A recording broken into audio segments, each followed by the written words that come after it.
Hello everyone, welcome to a new video, but first off, Merry Christmas everyone. I hope you had a great one. Hope you spent time with your loved ones this weekend. I know I had a great time. Now it's time, I have a quick holiday break before the New Year's, and I wanted to do a different video this time to share my experience playing shmups as a beginner. Because I'm getting around to about a year since I started playing them. I've been documenting the whole learning process.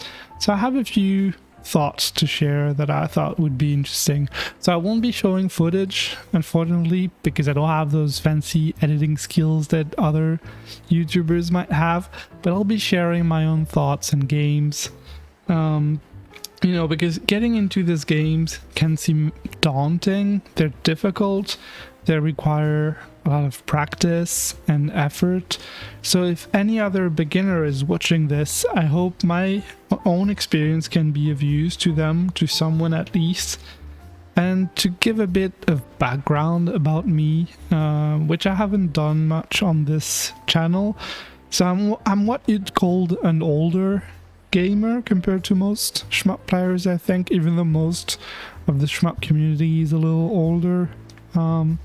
But I might be a little older than most. I have a family, I have kids, I have a career, so I really have to set aside dedicated time to playing these games. This is the case for a lot of people, but I find that a lot of those types of people tend to play different types of games. I like arcade games, and I ended up liking shmups. So I started my shmup journey a year ago, almost completely from scratch, since I had no idea, I had no interest in playing them in the past. I wanted to explore the genre a little as a beginner, and Danmaku, or bullet hells, is the type of shmup that got me into this genre. But I also wanted to try different games, older games, to see which ones I would enjoy and figure out my own tastes. So what I wanted to do today was something very different. I wanted to do a year wrap-up on my shmup journey, shmup progress, because it's been a year. And I wanted to go over some of the games that I cleared this year and share my thoughts and experience. So when I first decided to do this video, it sounded a little too self-indulgent, but I also know that I'm at a very different stage in my journey than I was a year ago, and so the thoughts that I have today might be gone in a few weeks or month when I look back onto these games. So I wanted to do it now that is still sort of fresh in my mind. And so in order to do that, I created this timeline that you can see on the screen that shows the entire year, Q1 to Q4, and I will place the games that I cleared this year on the date then I cleared them, of course. And I am also ranking the difficulty level, as you can see, going from mild to spicy to hot. And for this, I won't be using my own thoughts. I want it to be a little objective, at least as much as possible. So I will be using the Japanese arcade shmup difficulty wiki index, which seems to mirror my own experiences so far for the most part. And now this also means that I will only be including arcade shmups on the list. I've also cleared a lot of console shmups or novice mode, but it didn't make sense to include them on this video because, I only have so much time as well. I've cleared about 50 in a year, but some of them are more meaningful than others, and obviously we only have so much time. I didn't want this video to go on for hours and hours, so I'll go over all the arcade clears that I got this year. I think there are 10. I won't spend too much time on each and every game. I'll just share a few thoughts because, again, I don't want to bore you with all the details. But now, without further ado, let's go over the list. Let's start with Q1, which is a little strange. As you can see in Q1, there is no clear. I didn't clear any arcade shmup in Q1. It makes sense because I was really starting and getting my feet wet back then. So I was spending a lot of time learning about fundamentals, how to improve. I watched a lot of videos. I read a lot of forum threads to understand the games better. And I was working on clearing, easy modes, novice modes, intermediate modes.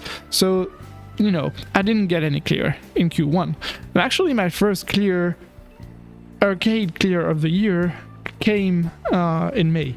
And so the first game I set my eyes on probably won't be a surprise for you guys.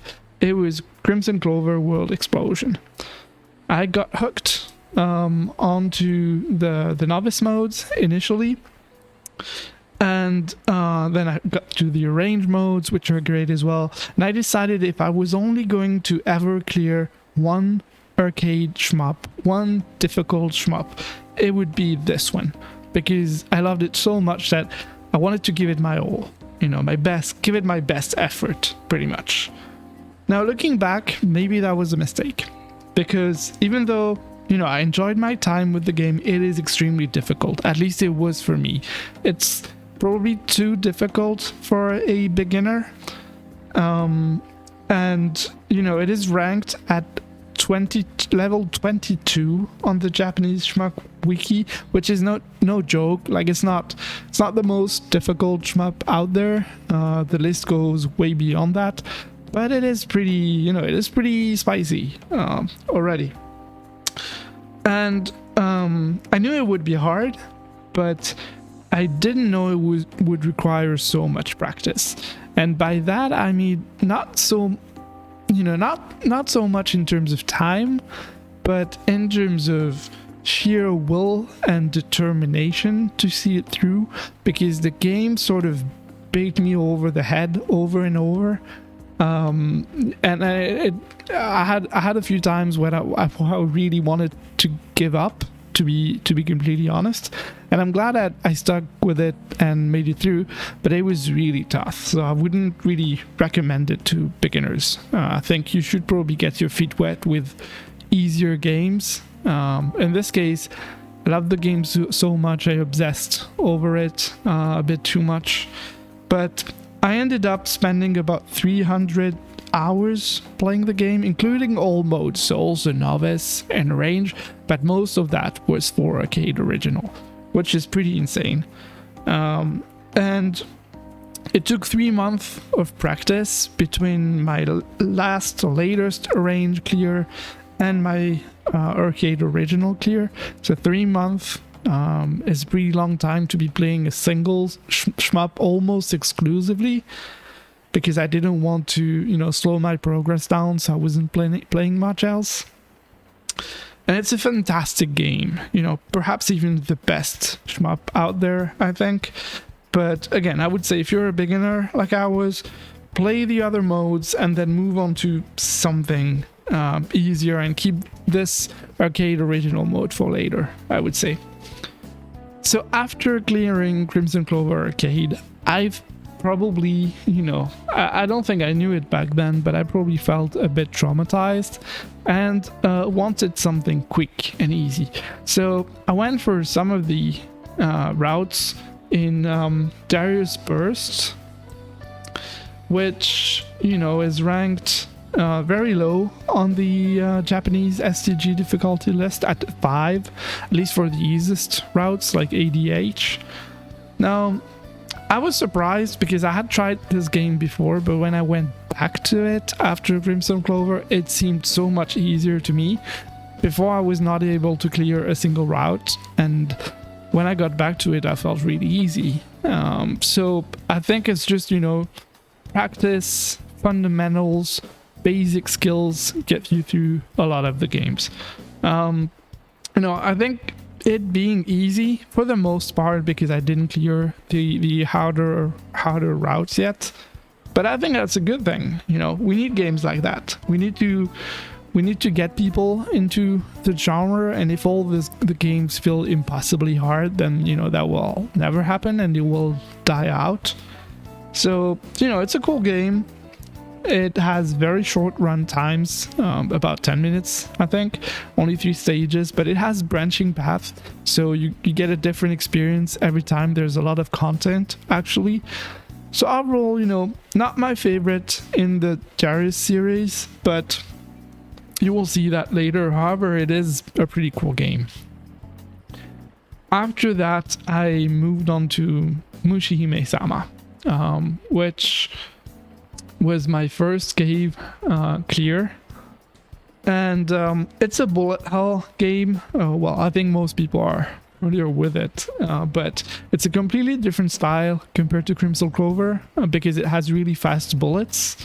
So, while it was noticeably easier, it still took me quite a bit of practice. So I got the 1cc in early July after playing the game for about 30 hours across all modes. So not only, original, it was also on 1.5 and the novice modes, but I think most of it was still practicing for original.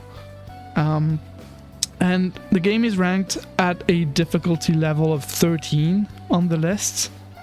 And you will often see people online, if you read discussions, people say this game is easy, or very easy. And I think they tend to forget how hard these games are for beginners when you don't have all your shit down. Pretty much you're still learning, and the bullets are really fast, and you feel like you don't understand how to get through stages and bosses. And this, it is easy as far as cave games go, I've come to learn in time, but all cave games are pretty difficult for normal people. They're really tough. So overall, about the game, I loved it. I think it's amazing. I would recommend it to everyone. It looks beautiful, sounds great, has a really good novice mode. So really, if you're looking for a shmup, you can't go wrong with some Mushi. It's fantastic. Now, the interesting thing is, I started playing Mushi before Crimson Clover, and I couldn't clear it. So, now I was able to clear it in, I think it was July. And after that, I sort of went on a tear. I was determined to clear as many games as possible, because, it was a good feeling to get those 1cc's. I felt accomplished. And so because I loved Mushi so much, I went after its sequel, Mushihime-sama Futari, so both Black Label and then 1.4 original. I got those clears very close from one another. And so far it is one of the best shmups that I've played. It's, in terms of difficulty, it's a 16 on the list, which is very comparable to the first game, interestingly enough. And I've enjoyed it just as much, if not more. I would say it's a little less coherent on, in terms of artistic vision. So visuals, music, and everything. I think that was a little stronger in Mushi 1. But in terms of gameplay, I think the second one, Futari, is stronger. It's just really fun with all the cancel opportunities that you get. It feels dynamic. It's always moving. It also feels more bullet helly, I'd say, with the bullet speeds and everything. It's a really, really cool game. I know it's hard to play today unless you play it on MAME, but otherwise you have to get the 360 version. So I hope it gets some sort of re-release soon, because it is one of the best games out there. So it was a pretty quick clear for me. I cleared Black Label almost immediately when I tried it, I think on the first or second day, and I got 1.5 original about a month later. So that still took some practice, but it was not too bad. And then after Futari, I went to another cave game, which is Death Smiles 2. And actually, it's kind of funny because that Merry Christmas screenshot you can see at the top right of the screen comes from Death Smiles 2. Sorry, I always struggle to say that name. So I played the 2X version, which is a bit enhanced compared to the original arcade one. I did use arcade rules, to be more specific. I would say this is by far the easiest game on the list that you'll see today. It only took me one or two tries to get the 1cc. I didn't get the TLB because I didn't know the requirements back then. But even then, it's pretty easy. It is ranked at 5 on the list, so that makes sense. I think this game gets a really bad rep because the 3D graphics are pretty ugly. Admittedly, I think they are. I think the game doesn't look as good as the first one. That's pretty clear at first glance. But the gameplay itself is pretty fun. Sometimes actually more fun, I would say, than the first Death Smile. And so at this point, I had just cleared 3 cave games in quick succession. So I wanted to try something different. And I went for something completely different, which is a Psycho game. And that game was Samurai Aces, or I think it's also called Sengoku Ace, as the first one in the series. And this is ranked as a 12 in terms of difficulty, so not too bad, but noticeably more challenging than something like Death Smiles. It's a pretty beautiful game in terms of visuals. Music is also really cool. It's not too difficult, but I have to say, after experiencing getting that 1-all, I only did the first loop. I'm not a huge fan of the way most Psycho games seem to be designed. So there's a lot of memorization required. And more importantly, they seem to feature a lot of save spots.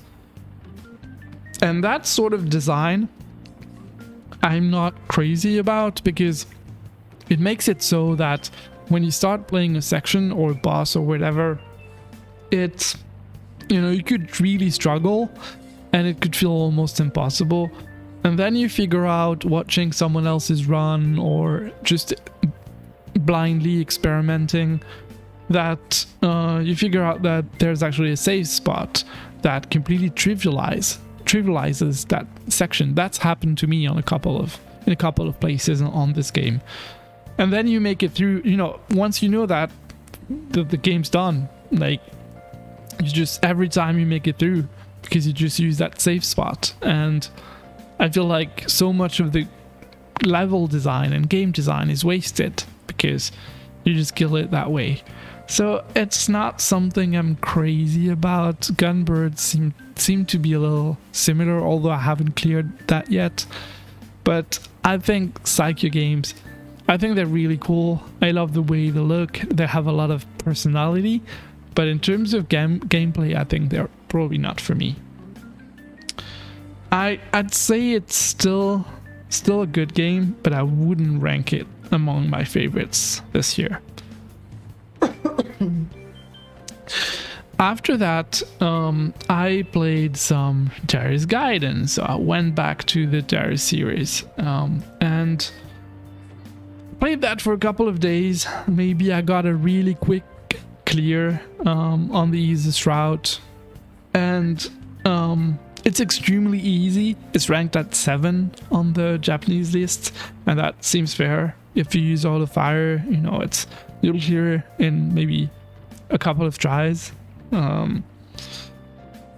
So other paths, because again this has a lot of branching pathways. I can't remember how many stages there are, but I think it's something like 24 maybe, which is massive, and I haven't even seen the half of them. But the other ones seemed really difficult, to be fair, so I think this is only the ranking for the easy route. Overall, I was extremely impressed with this game. The atmosphere is fantastic. It's beautiful. It's an old game, but it still looks beautiful. It sounds amazing. The level design is pretty good. I would recommend everyone to check this out. It's sort of an old design shmup with, you know, not too many bullets, but there's always something happening. It's a really cool game. I'm sure I'll go back to it at some point because I really enjoyed my time with it, even though it was short. After Darius Gaiden, I went for another cave game. I played Death Smiles. Ooh, I didn't know that one was not a PNG. Oh well, that's okay. So I went for Death Smiles, the first one, and you know, I had played this one game in the past. I played it, I think it was right when I started, you know, along with Crimson Clover and Mushihime-sama. And again, it's one of those games where, you know, I looked it up online and everyone was saying this is the easiest cave game and it's like insultingly easy. And to me, I was a beginner, but to me it was difficult. So I could make it through all the stages except the final one, and I would always lose at the castle because it was difficult for me back then to create a route and survive until the final boss, even though I was using Rosa, who's completely OP.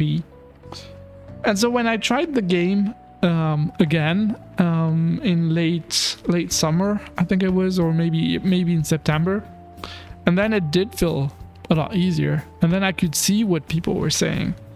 And you know, it's ranked at difficulty 9, which is probably ideal for a beginner, but if you can't beat it, don't feel bad because it's easier, but it's not easy, I would say.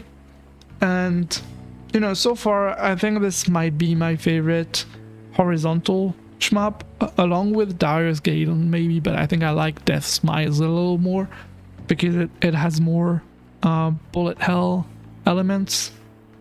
It's a really cool game, you know. It doesn't have any complicated mechanics. It's just pure fun.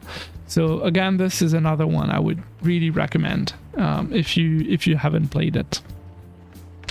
And then after Death Smiles 1, what did I play? Oh, sorry, I went for something completely different again. So I was really into exploring the genre, and I went with an old game named Flying Shark, or Hishizame in Japanese. So it's a dad shmup from the 80s, as people call those. And you know, I am a dad, and I was actually there playing video games in the 80s. So when you think about it, this should have been right up my alley, but in reality it was not. I can see how influential the game was. I can see how ahead of its time it was, but unfortunately, again, it is very heavy on memorization, which I usually don't find very fun. There's not much you can dodge on reaction. You can, you know, most playthroughs are similar on this game, I would say.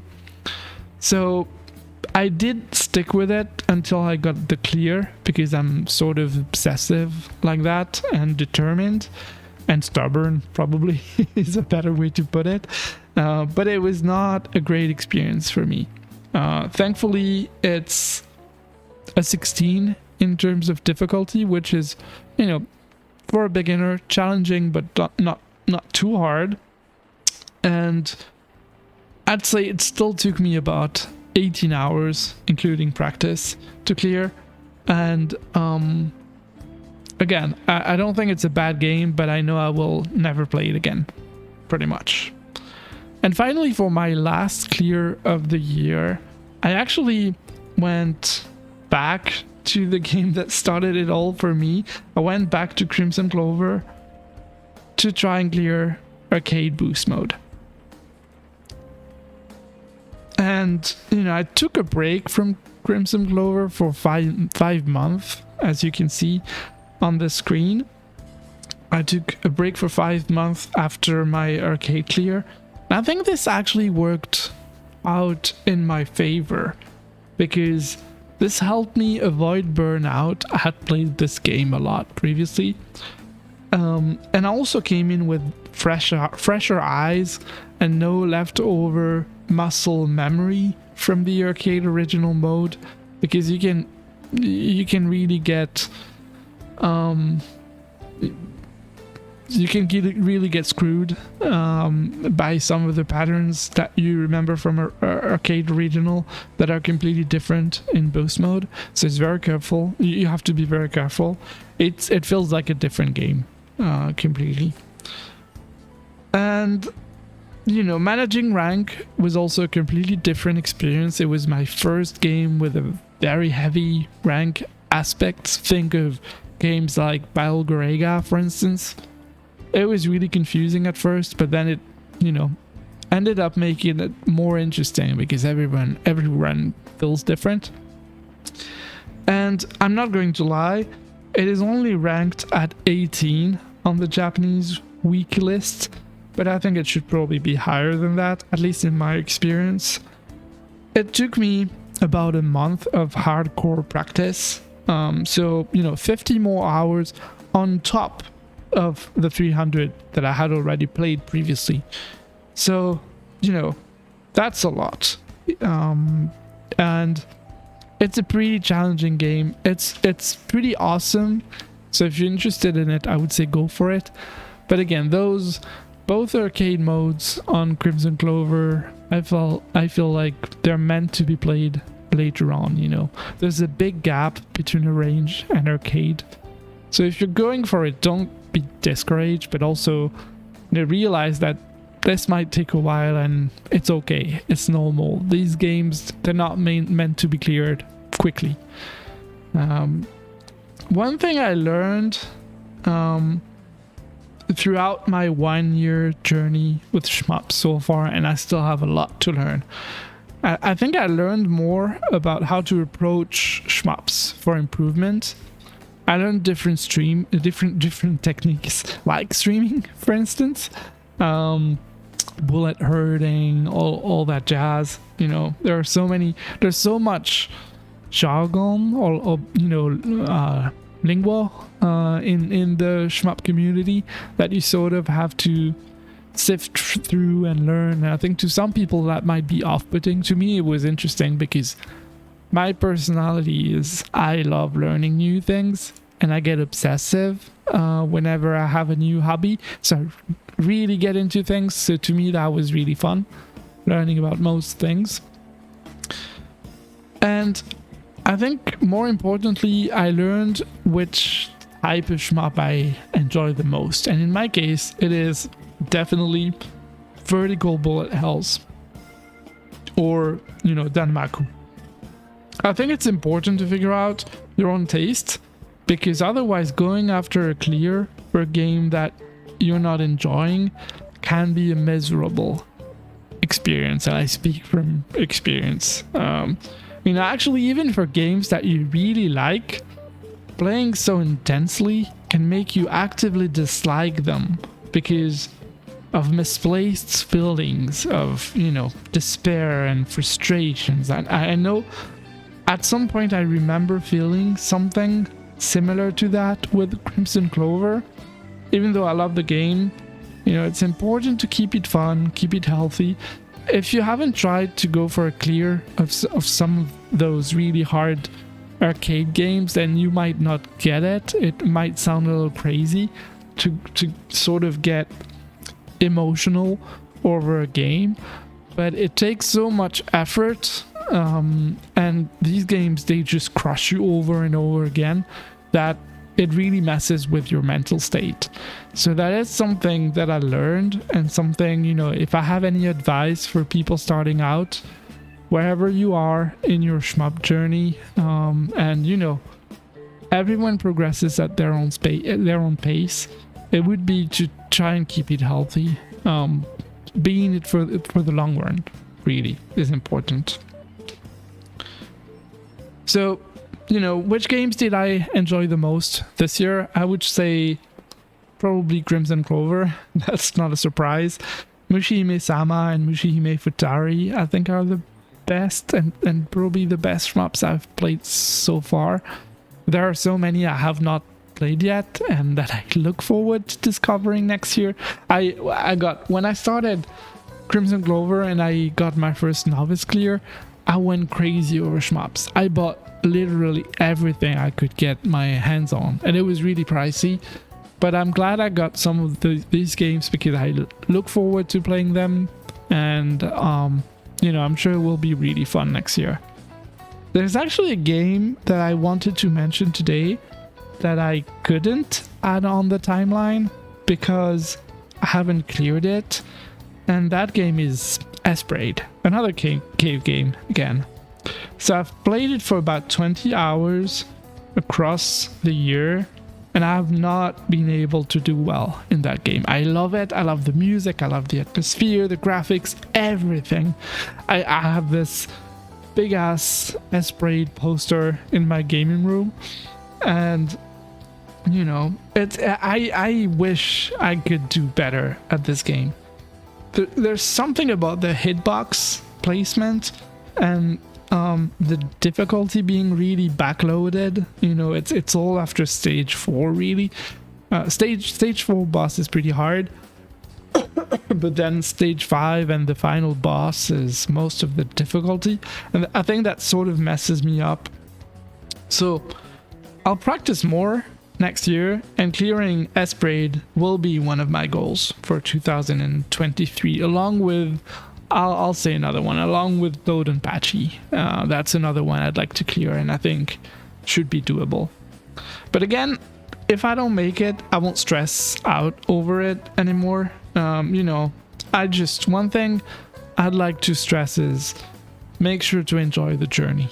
I think a few times this year I've lost sight of some of that, chasing after 1cc's and feeling like, I really needed to sort of prove myself to myself, not even to other people, because most people are cool in the shmup community, but to myself. And that actually made it more difficult. So I think I'll close today's videos with those thoughts. That's it for today. So please tell me on the comments. This was a very special and more personal video. Did you like it? What did you think of the format? Did you have any clears in 2022 that you're proud of? If so, please let me know. I'd love to hear your thoughts on any shmups, your experience playing them. Same, if you have any goals for next year, please share them. I think it would be really fun to set a few goals, no pressure, but just something to look forward to for next year. Let me know in the comments. Have fun. Have a great New Year's Eve, holidays, whatever is the case for you. And please take care. See you next time. Bye-bye.